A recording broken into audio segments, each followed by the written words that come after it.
however productive you feel you are, whatever value you think that you bring to your work or to your art or to open source communities or whatever, you're probably not near what you could be doing if you just, face these things.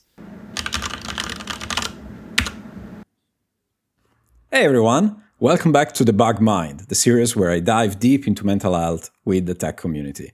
I'm Lorenzo Chandra, Senior Software Engineer at Microsoft and a maintainer of React Native for over 6 years now. Before we start, yes, you heard it right. We finally have an actual name, DEBUG Mind. It's been awesome since October, to do these videos, this series, but Untitled Mental Health Project was kind of all over the place. I hope that you like the new name. I hope that you like the logo, the graphics, also because I'm very bad at those things. So I really appreciate any feedback that you have about the new branding, let's call it. But talking about incredible things and incredible journeys, joining me today is someone that I've had the pleasure of working with in the React Native space for quite some time. And it's someone I've admired for almost as long. And Matt Hargett is the person I'm talking about. Matt, it's fantastic to have you here. Welcome. What can you tell our audience about yourself? What do you do in tech? Yeah, I've been programming since 1984. My mom was a programmer. She got me in pretty early. I moved to Silicon Valley in 1997, 1997. I've been shipping products in Silicon Valley for about 25 years. And most recently, I founded my second company called Rebecker Specialties, and we're doing things with mixed reality and spatial computing. Awesome. Yeah, and I mean, it's also great that you're founding a company but still involved in open source. So thank you for that. I wanted to start from, you've been, as you mentioned, 25 years in the dev space, in the tech community. So maybe I wanted to start from that, very long experience. What do you think about, how the mental health awareness is in our industry today, and how has it evolved over the years? I think that there's more awareness now than kind of there sort of ever has been. And I think that, from my perspective, really a lot of those ideas and that content and those stories I find are typically on things like LinkedIn. And it might just be the professional network that I'm connected to there. I don't know what the Venn diagram overlap is for the Agile community and kind of the early open source community, like early being 1994, 1995 kind of community. But for whatever reason, a lot of those I see it being discussed sort of quite a bit, and so I think that there's more kind of transparency and less stigma around this than there's ever been. But kind of ironically, even though I had a lot of exposure to those ideas and those discussions, it was something that, for reasons that I ended up discussing in therapy, that I didn't engage with earlier when I should have. So I think that it's in a kind of a better place in terms of transparency and candor than it's ever been. But even with all that transparency and candor, I definitely, as a kind of a mentor in a mentorship role, there are definitely people I've worked with where I just straight up tell them I recognize the signs. You should really go get some professional help. And that can be a pejorative sounding thing. And it's not meant to be. It's listen, I've been where you are. And if you want to avoid cortisol levels going through the roof and it fucking up your heart tissue, then you should start talking to somebody. Don't make learn from my mistake. Do this earlier in your career or in your life rather than later. Yeah, and that's also like why I wanted to chat with you. Like, actually, you offered. Let's set the record straight. You were the one like, hey, let's talk about this, and I super appreciate that because I really hope that people hearing your story can really learn and take action on their own mental health. And I'm really grateful that you decided to do this with me. So thank you for that. And yes, about there being more awareness, I just wanted to add like a thing that maybe like closes a bit what you said. Oh, I started in the Linux system where like the email threads where like open source was happening. Oh yeah. I've actually recently learned that the Linux kernel team org or whatever, like now they have a person that is in kind of charge making of like a burnout support group for those maintainers. Oh, so that even in that part of tech, finally mental health is getting discussed. I mean, it makes so much sense, and I think that before the kind of giant leap into the cold plunge of remote work that everybody took due to the pandemic, I think for open source maintainers that. I think remote work makes it very difficult to have a firm boundary between your work and your home because the physical spaces are the same. So that becomes a much fuzzier line. And even if you aren't getting external signals from your work telling you like, hey, did you do this or at like 9 p.m. or whatever, even if you aren't getting those external signals, I think that, you see your laptop, you see the place where your workspace, and then it just keeps your brain. You don't fully pass out of that work membrane. mode. Exactly. And so I think that, open source folks can get into that also, where especially for something, especially in the early days, it was such had to come from a place of sort of,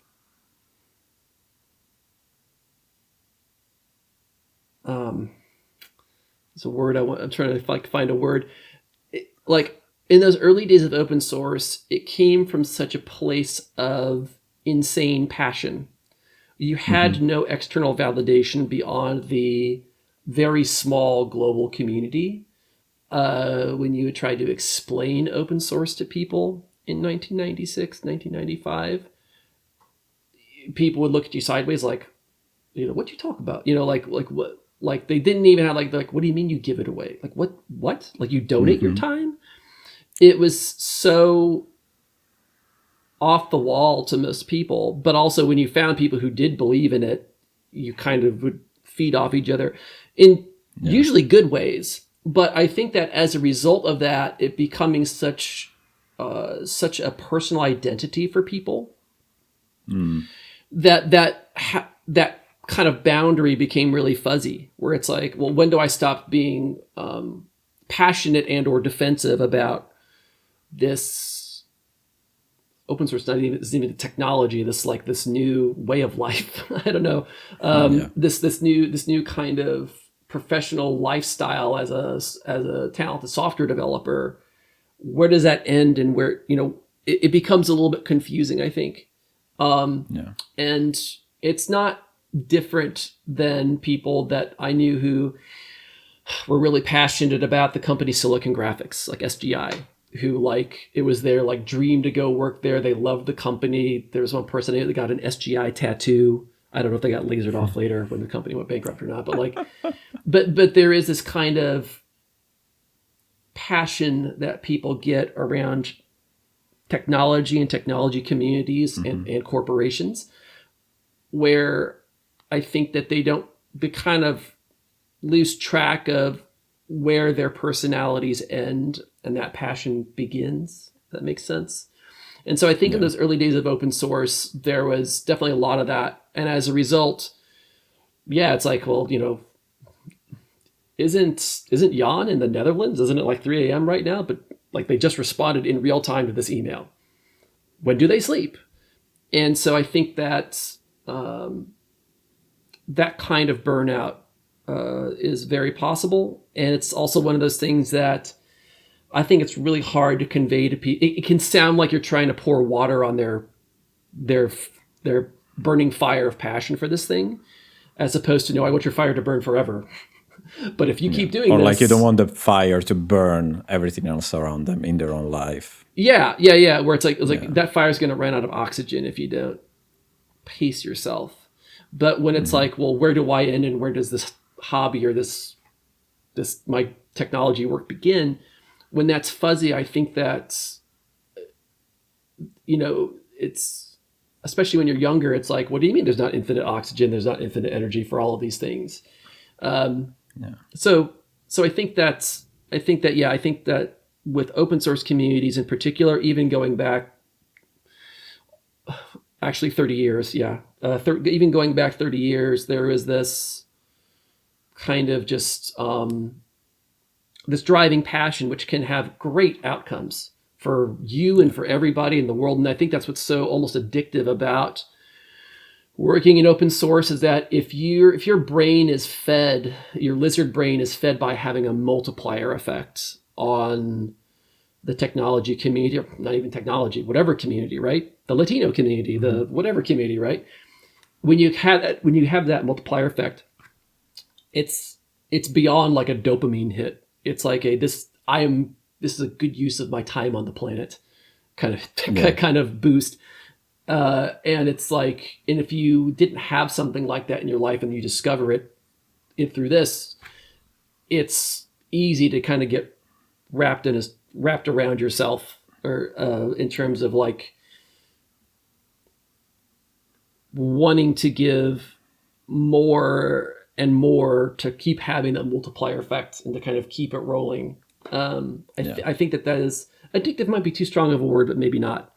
It's very gratifying, and that gratification feeling, especially if it's absent in the rest of your professional or social life, can be a positive feedback loop that if you don't kind of meter and balance how you expend your energy, and you don't kind of diversify your personality and your social circle, can end up kind of consuming itself in terms of what your longer term sort of multiplier effect can be. Yeah, and it it's scary how of an accurate representation you're like telling now of like what I feel like my early years of being involved in open source were, because like I was quote unquote young. I was like, I didn't know what I was doing, so I just kind of like wrapped myself into this. I got myself into that pit, and then I self-imploded. Basically, I went into burnout. And I think that it's very important that we recognize that our mental health, our work, and our outside work life, they all impact each other, and the effects can also be dramatic in a way. They can also be heavily impactful to the rest of your life. And this is where, in a way, we can start talking about the main topic of today. When you originally reached out, you opened up about your experience and diagnosis of PTSD. And before we dive into like your specific personal experience, can you give us like a quick rundown of what PTSD is? Yeah, so post-traumatic stress disorder is kind of in the class of sort of other kind of panic disorders, and it can be different things for different people, and it can come about for different reasons for sort of different people.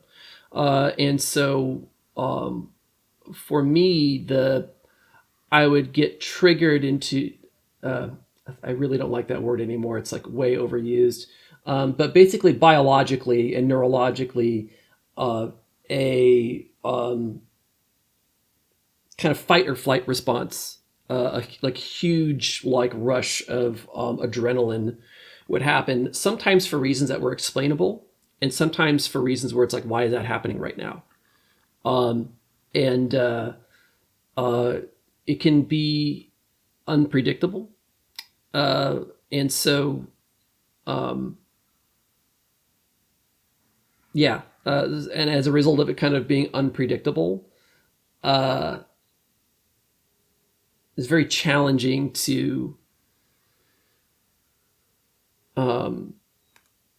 it didn't happen often enough where it's like, okay, every single week this is happening, so it's obviously I need to like go do something. It was kind of, I would have these attacks at an infrequent enough interval that it never got critical enough for me to go get help about it. I think also there's a component of this where, I had some very severe health problems in the late 90s, and the recovery from that,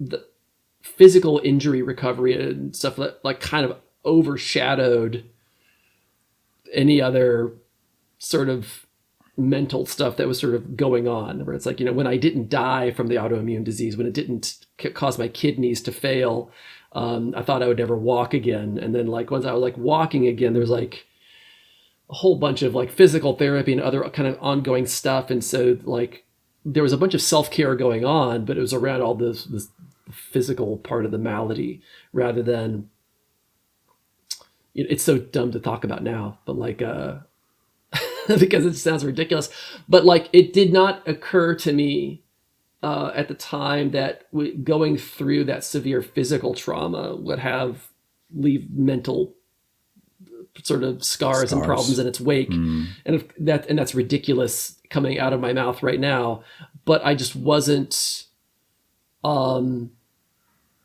don't know, when I was still alive after that, there was self-care in there. I did a bunch of physical stuff to get my body back in shape, whatever shape I could make it into, to make sure I remained able-bodied and this sort of stuff.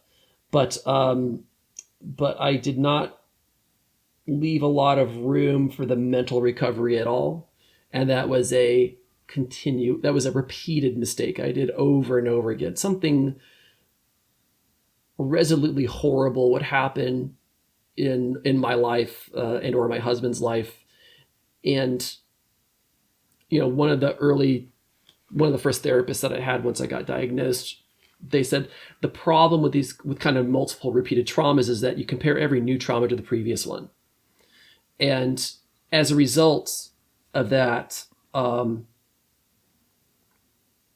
that mode of thinking, which is exactly what was happening, every time something terrible would happen, I go, well, compared to, an autoimmune disease that almost killed me and then left me crippled for life, this isn't death. So like, hey, I can push through this.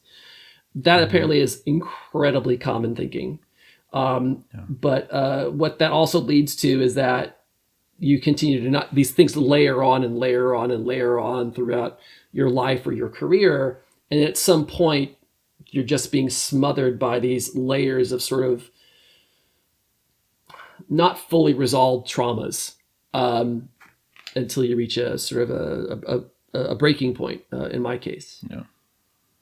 Yeah. And for what's worth, I don't think it's ridiculous. Like, I think it's totally understandable how you were thinking that way at that time. And in a way, like the sheer fact that we're here to talk about this is precisely because we are aware that a lot of people are probably still thinking that way. Absolutely. Right? So in a way, like if you resonate with anything that Matt is saying today, like please really consider therapy or like seeing a professional, because it could really be that you're not dealing with something that will explode further down the road in a much worse way. And I want to ask you more questions, but before I do that, I really want to stress how it's called post-traumatic stress disorder precisely because it happens after trauma. Yep. It can be a physical trauma. It can be something completely unrelated to this PTSD that you will experience. It's not as direct, which is why it gets so, we usually hear about it in only certain contexts, but I really think it's much wider. I was reading some statistics, and apparently some data says that PTSD develops in about 1 out of 3 people who experience severe trauma. And some statistics said that basically 50 to 70% of people in general in the world experience this type of trauma. So the chance that you may be one of these people that have experienced serious trauma is very high. Mm-hmm. And now kind of going back to what you were just saying, like, let's maybe, of course, without going too much into details, because of course it's very personal and we don't want to, dig too much into that. But how did you get to the point where, like, okay, I need to get diagnosed? Like, was there any telling sign? What did you do once you realized, okay, I need to do something about it? Yeah. For some of those traumas, I remember talking to friends, and just so people know, if anybody ever wants to know the specifics of some of these things, I'm happy to talk about it. I just find that talking about these in any kind of group situation, invariably someone will say, oh, but you don't have it as bad as X. And that is not fucking useful to me. For me to share my authentic self and my whatever, and for people to go like, oh, well, that's nothing compared. That's that exact thinking that you get into in your own head that makes you not deal with stuff. It's like not useful at all to respond to someone sharing such a personal part of themselves, to go like, oh, well, your problems aren't anything compared to whatever. Yeah. Wow, not useful. But it happened a lot, and so I sort of didn't talk about it as much as I probably could. So that's the main reason I don't want to get into too much details, other than like there was a physical trauma that I had that I was so focused on the physical recovery that the mental aspect of it wasn't occurring to me. So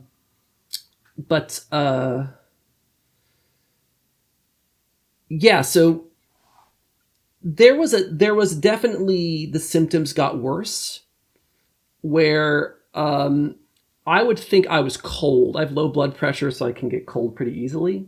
But the fight or flight response, what I realized later was that I would just start shivering and shaking, but I didn't realize how externally visible or detectable that was.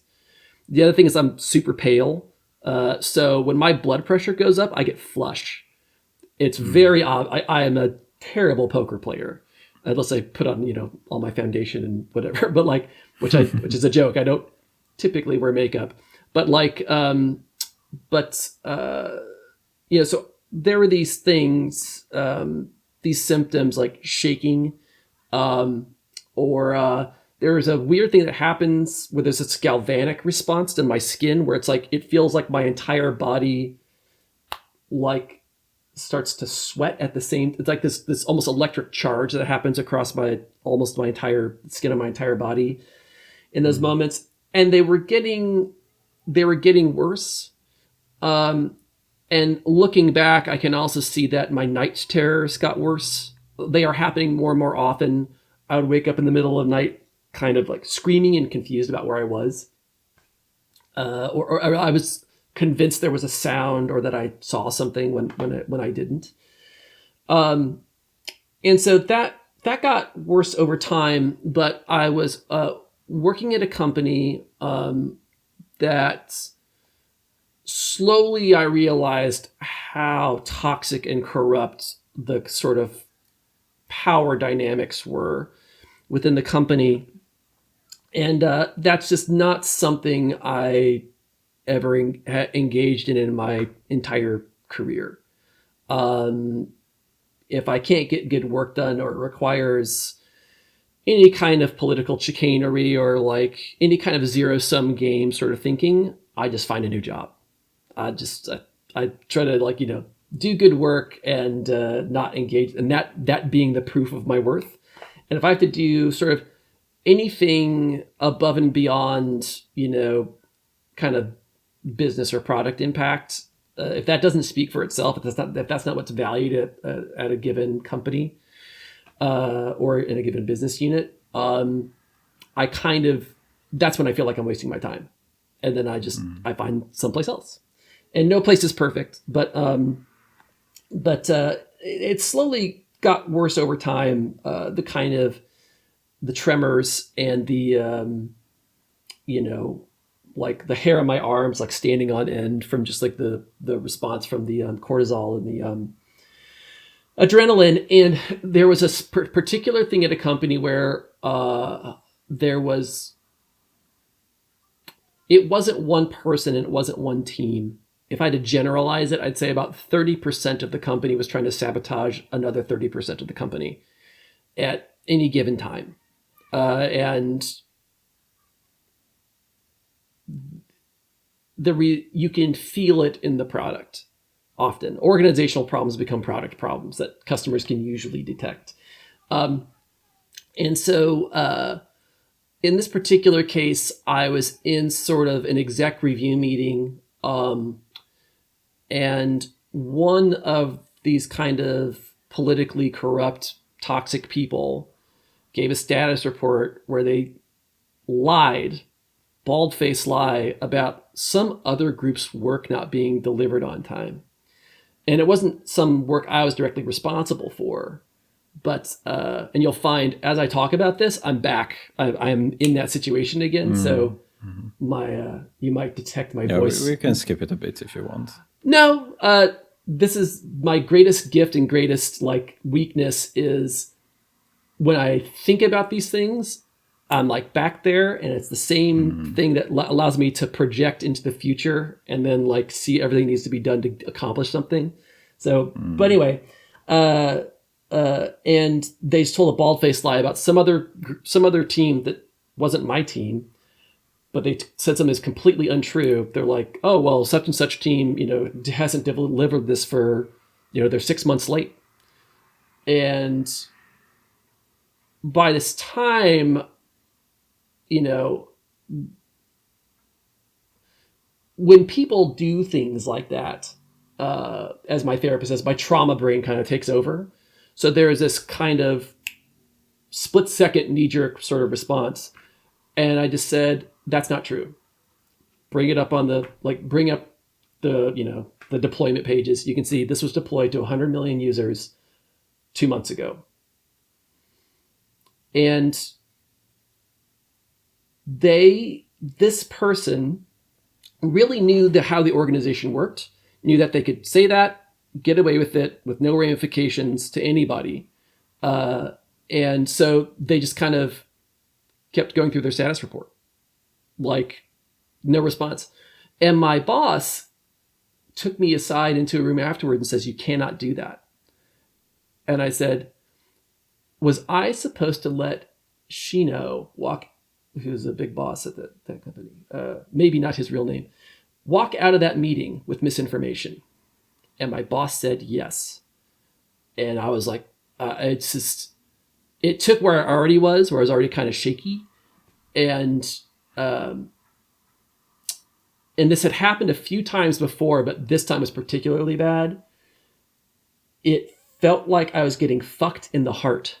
Like it was such an, I really thought I was having a heart attack. Like I really thought I was going to like fall down and not get up ever again. And as many difficulties as I had with that boss, there's a bunch of great stuff we got done together. There's a lot of positive stuff to talk about ultimately. But they also had their own mental health struggles. And this was an area where when he saw the response, he said, you should go to a hospital right now. And we later had conversations about his own journey with therapy and medical treatment and other kind of stuff. But I don't know about the rest of the US, but in San Francisco in particular, there are these kind of, there's this medical provider called One Medical. And it had been 10 years, no, basically 20 years after my hospitalization or something. So the original doctor I had who saw me through all of that, and I went through over and over again in Mountain View, when we moved to San Francisco, I didn't see that doctor anymore. I didn't have a regular doctor, which is also a huge lapse. Don't do that. Get your yearly physical get your blood work done every single year. But so I just went literally to the one medical that was a block from the office I was working at, and I made a scheduled appointment for like half an hour later, and I walked in and I said, "Here's what happened. Here's my symptoms.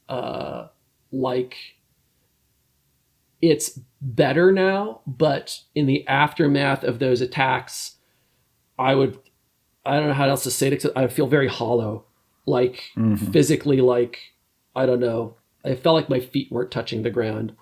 And yeah.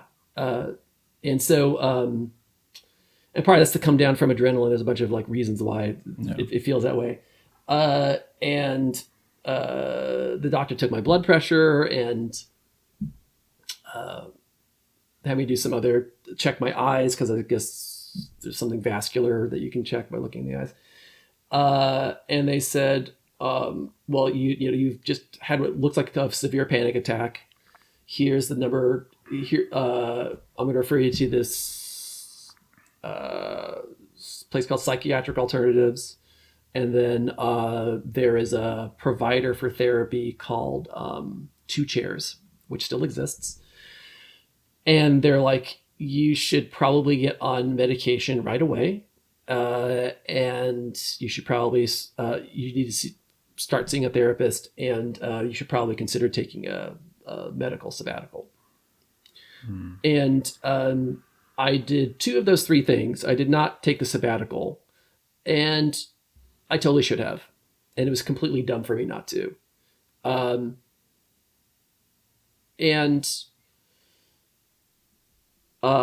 So it was kind of that fast. It was that low of an effort for me to go and get that initial help to figure out like what is this and how severe is it? Because I'd been living with it for so long, I really didn't have any objective basis for reasoning or evaluating about any of it. So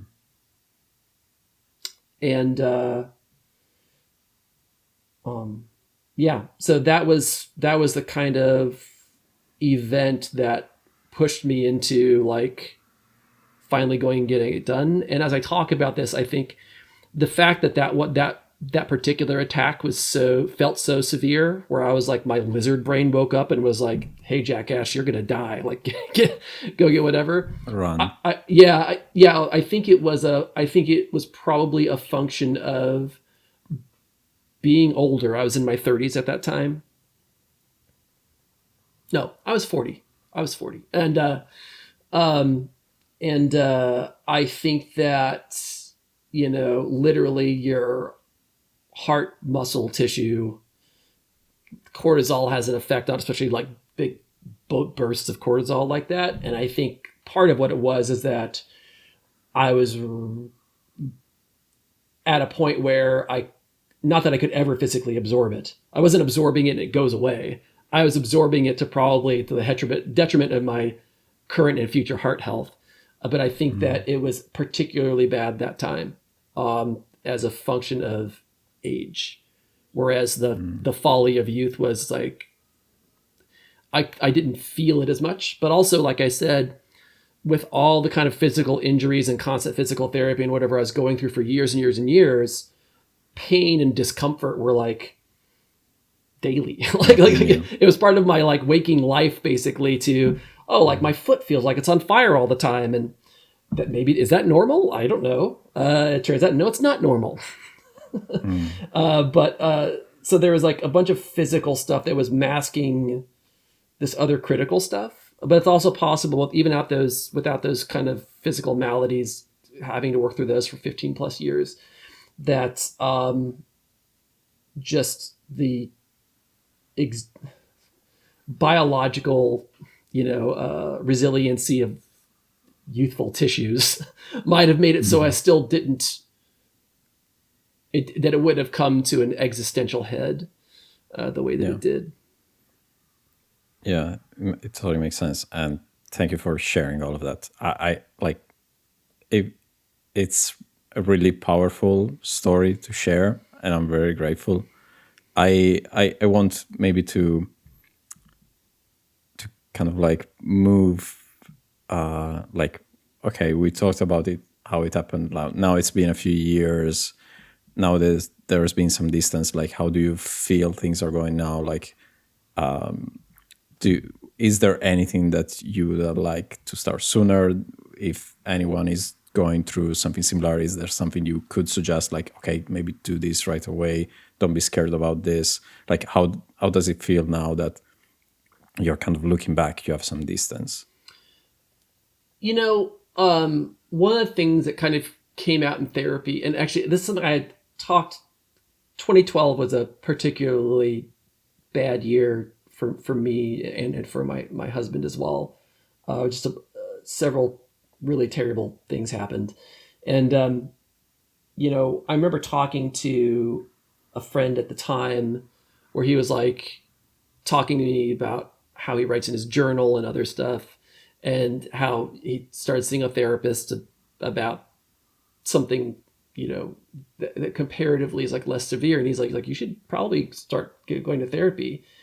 And at that time, I even articulated to him, I'm like, yeah, but what if getting treatment like changes me, right? And so like my worry that I articulated to that friend at the time, but then later came out in therapy, was that my primary worry with getting treatment was that, this might sound self-aggrandizing, I apologize if it is, that I might lose kind of my magic, that somehow this misbalance of chemistry and this other aspects of this were somehow key to like a lot of the good work that I got done in technology and in songwriting and composing music and stuff. And that I was like, what if this changes me, not just that I'm unrecognizable, but that this thing that I derive a lot of my self-worth from is diminished or evaporates, right? Like, what am I then? And we talked earlier about how it can get kind of fuzzy, like where do you end and where does your hobby or your passion for technology or your professional life sort of begin? And kind of what would it mean, if you lose that part of your identity, right? That you think is a larger portion than who you are underneath as a person, even if you don't have that hobby. And so there was that underlying mental calculus that was made conscious when I talked to my friend about it in 2012 or 2013. But there was that constant calculus. So on some level, I knew like I needed help the whole time, but there was this femtosecond level of slightly subconscious logic about, well, here's why you don't want to do that. Like, you still have more good work to do, which is, again, it's one of those things where you say it out loud and it's like, well, that's stupid. like that doesn't make any sense. No, it makes sense. Like, I've seen plenty of people say similar things like, oh, I don't want to do that because it would, I think it would impact me in some way. Yeah, it gets in the way of this other thing. And it's like, well, is that other thing actually more important than this other? Anyway, this is what therapy is about, right? So, yeah. So probably like the biggest regret of my life is that I didn't get treated, but also do practical things that were like right in front of my face, even beyond, getting like therapy and medicine. It's one of the biggest failures of my life, but personally and professionally, that I didn't take care of that earlier. And, when you kind of have the reasons articulated and written down on paper as to what the logic was, it's really indefensible.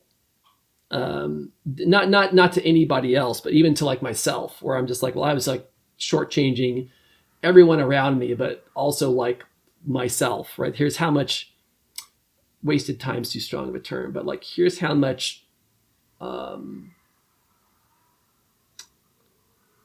here's how much ground I lost ultimately by not dealing with this sooner. And owning that failure is, that boss I talked about, where we had challenges and kind of complicit in some of the corruption stuff that was kind of around me that was having this effect on me. But, there was definitely a sort of a come to Jesus moment where I told him this exact thing where I'm like, it's my personal failure that I didn't take care of this sooner in my life, and that I let this go to the point where,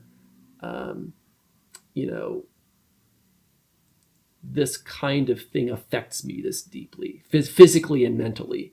And I laid out the plan for what I was going to, what I was doing, the active treatment I was getting, the medication I was doing, and stuff like that. But there's like other stuff, even dumber, simpler stuff, where, talked about my night terrors. It's partially because my eyes don't close all the way when I sleep. If you ever share a hotel room with me, I'm not staring at you while you're sleeping. My eyes don't close all the way when I sleep. So little bits of input get in there, like the light from the smoke alarm, or a shadow shifting from traffic on the street, and it gets in there, and then I'll effectively sometimes it's an auditory hallucination. Sometimes it's I think I see something coming at me in my sleep, and there's nothing there. And if I had just started wearing a sleep mask at night, I would have probably doubled the amount of sleep. As part of my treatment, like I started doing a sleep tracker. It was one of the reasons I ended up really getting an Apple Watch and wearing it all the time, is to track my heart rate and my blood pressure, but also my sleep tracking. And we found out, like, before I started my medication, like, oh yeah, I'm not getting like basically any REM sleep. I'm getting like 15 minutes of REM sleep a night, because I'm constantly the vigilance brain is constantly bringing me back up, even when I don't have a night terror, where I'm like screaming, waking up, and my husband has to like convince me where I am.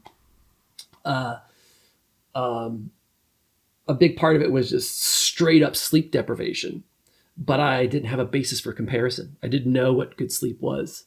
And what's so funny to look at is just like, how much more could I have, in terms of just like misplacing where my value is as a human.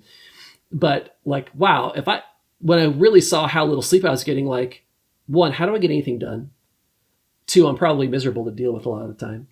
But then also three, like ignoring all of the people around me, like how much more and better work could I have gotten done if I was actually well rested? And that's not the right logic or reasoning way to come at it. But it really cemented for me personally that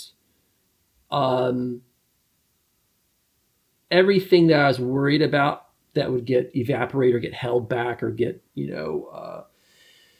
minified, or get minimized by getting treatment, I'm like, it's already minimized.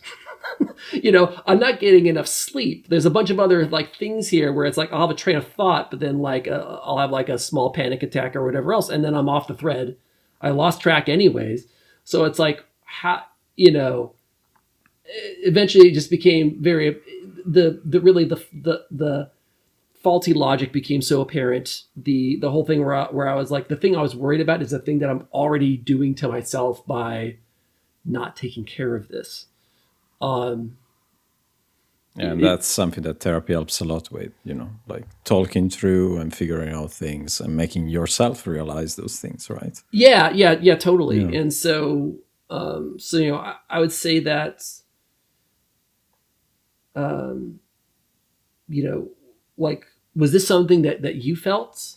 I'm going to turn it back on you here. Is there something that like does this ring true to any of your personal experience with mental health and coming to your own awareness? Totally. And getting help? Yeah, I mean, that's why I have an Aura ring, actually. We're doing product placement here. Like, no, absolutely. Like, I think that sleep in particular is truly key to being a good human the next day. Yeah. Like, I can see such a clear difference now. Like, I stopped drinking caffeine, for example. And like, all the tips and tricks to get the best sleep that I can. I've been working on this for years now. So now I'm in a place where I can clearly tell the things that will make me go to sleep poorly and wake up worse the next day. And absolutely, like it's like the first thing when someone tells me, oh, I need to feel better, get better. I'm like, okay, what do you do in your sleep? Do you track your sleep? Like, it's such a big part of our life, and we should really like, and there are so many things, like you said, like the sleep mask, right? There are so many little things that you can do that little by little, but like they compound to so good benefits. Yeah. That and once you're there, you're like, how come did I not do it before? And like we're getting to the end here, and like I really hope that people will listen through all of this, listen to your story. It was so incredibly valuable. I truly believe that there's it's such a gift that you decided to share this story. And I really hope that people will be able to take the things that you said, the things that we have discussed, and learn and apply these things to their lives to, avoid future pain, or like deal with things that they're dealing through right now. Yeah. And I mean, thank you so much, Matt. This has been incredible. Thank you so much. You're welcome. Yeah, you mentioning caffeine makes me want to bring something up where, like, just because like I started going to therapy every week, there was a little blip in the middle of the pandemic, obviously, but like now my therapy is remote, and I was like I think I need to be in the room to like whatever. It turned out to be fine. But I'll give you an example of how this is like it's like having diabetes. This is like a lifelong thing that there is not a magic pill or whatever where it's like it's all better. And I'll give you a really precise example relating to being a founder, a self-funded founder of like a new company, where one of the things with the panic disorder and PTSD is that your brain gets kind of addicted to this heightened mode. And you talked about like what will make you not sleep well versus what will make you sleep well. So, and again, feel free to laugh because this is how silly this is. My husband would go to sleep, and then he doesn't like horror movies, so I'd watch a horror movie like midnight, right? And however much I like horror movies doesn't matter. It's not good bedtime material, like But part of that was, I can look back and go, oh, there's a bunch of these things like that, and I still like horror movies. I just don't watch them at midnight by myself. Where it's like that was my brain finding ways to try to stay in that heightened mode. Like somewhere between full panic attack, I think I'm having a heart attack, and actually at rest with zero vigilance. And as consciously aware of it as I can be, there are times when that seeps back in. And there's a very precise example from literally a couple of weeks ago. Slowly but surely, I went from drinking one coffee every other day to drinking it every day. And then I would kind of, talking about sleep, I had a specific like rule for myself, like don't drink coffee after 12 or 1 p.m., right? Mm-hmm. Unless you're trying to get on unless you're traveling and you're jet lagged or something. But like even then, like don't make it like a regular sort of habit. But over the course of about a month, pitching investors and talking to customers and just generally running the operations, I'm working 40-hour weeks. We're working sustainably and whatever else. We're not crunching any or anything like that. But even then, I'd be like, how do I get more out of that 7 or 8 hour day? And so I started to drink coffee more and more. And it's back to that sort of panic brain being addicted to that heightened state where it's like, it's not even about the coffee. It's that the coffee does make me focus, but also raises my blood pressure. And still, years later, after getting medication and this other stuff, I can still fall back into those kind of well-worn grooves of addiction that of that heightened state that my brain still likes to be in. And so my husband said, like you're difficult to deal with right now, and I need you to I know you're dealing with a bunch of stuff with your company and whatever, but he's like, here's how I'm feeling about our interactions right now. And I was like, I feel it too. I'm going to stop drinking coffee. And I did. And I had a rough couple of days. where I took a lot of naps. But you know, it's been about a week and a half, and now I'm back to a mode where I should be, which is I can the total instead of just I think caffeine helps me go very deep and be very focused, but I lose breadth when that happens and just the way that my brain is working. And so kind of taking caffeine back out of the equation has gotten me back to a level of strategic thinking that I need to be at anyways. So there is definitely something, especially relating to caffeine, where I think like, yeah, that kind of panic brain kind of wants to be in that constant vigilance mode, and high blood pressure is a good proxy of that. And caffeine or other stimulants, depending on what people do, are a way for you to kind of get there and sort of stay there. And that, of course, is also super dangerous, but also has detrimental effects to the work that you're trying to do. If you're a strategic person, if you're not just like writing code all day, if you're in any kind of strategic role as like a principal or a director or a VP or whatever it is, or as a founder CEO, I think taking a hard look at what kind of thinking is it that you need your brain to be doing, and is there something that you're doing like coffee or whatever that is actually working against you. And it took my husband saying like, hey, like you're being a jerk right now. Like you're much more irritable over the last 2 weeks. And I was like, you are correct. And yeah, so I think that getting sleep is key. Doing the hard thing, which might go, well, I get a coffee every morning. I still get a coffee every morning, but that's decaf, you know. Mm-hmm. Like there, but also like is having a coffee every morning or being part of that routine. Same thing with alcohol.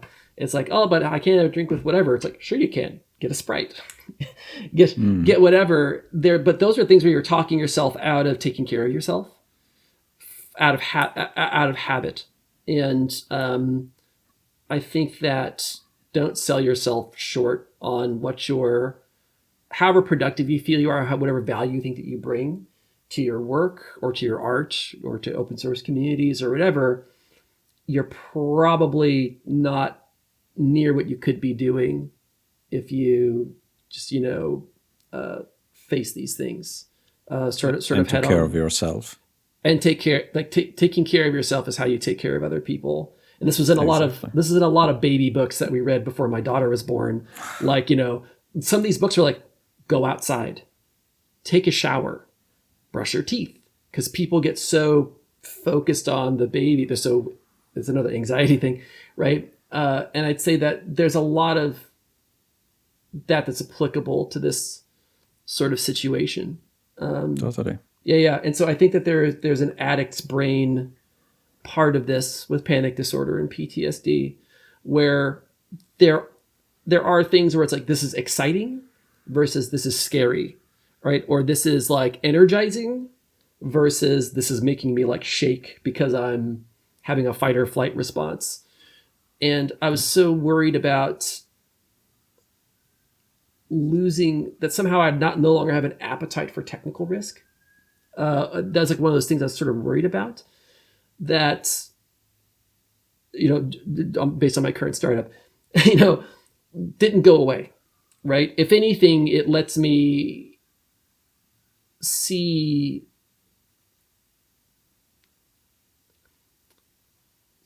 more of the risk associated with that innovation a lot more clearly, with like a very calm, non-rapid breath, low blood pressure sort of kind of way, which makes the seeing things more clearly than other people than I would have otherwise for some of these disruptive innovative things.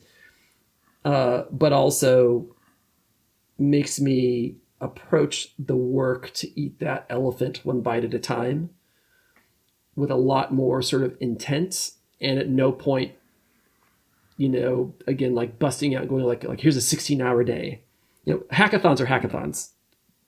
16-hour days can happen, but if that's like part of your calculus for, oh my God, I'm taking this big risk, this big swing, I think that there's a bunch of things rife with that where it can be easy for your brain to get back into those well-worn vigilance grooves, constant vigilance grooves that can get you back into some bad habits, like not sleeping enough. And then you're so focused on the goal, you don't realize you're getting to the goal more slowly because you're not well rested enough. Your cortisol levels are higher. Your interpersonal dealings are higher friction, etc. It reminds me. It reminds me of a scene from BoJack Horseman, which is a show on Netflix where there is this one guy running every day, and the main protagonist cannot even do it once. And this guy at one point goes to him and he says, like, "It's easy. The hard part is to do it every day." You know? And I think that that's really like a mindset that a lot of people should have about taking care of their mental health. It's not necessarily hard, but it requires to be there every day. You need to show up for yourself. And, like, Matt, I really appreciate you being here. Like, thank you for being here. Thanks for telling all this amazing thing. I think people can really learn a lot.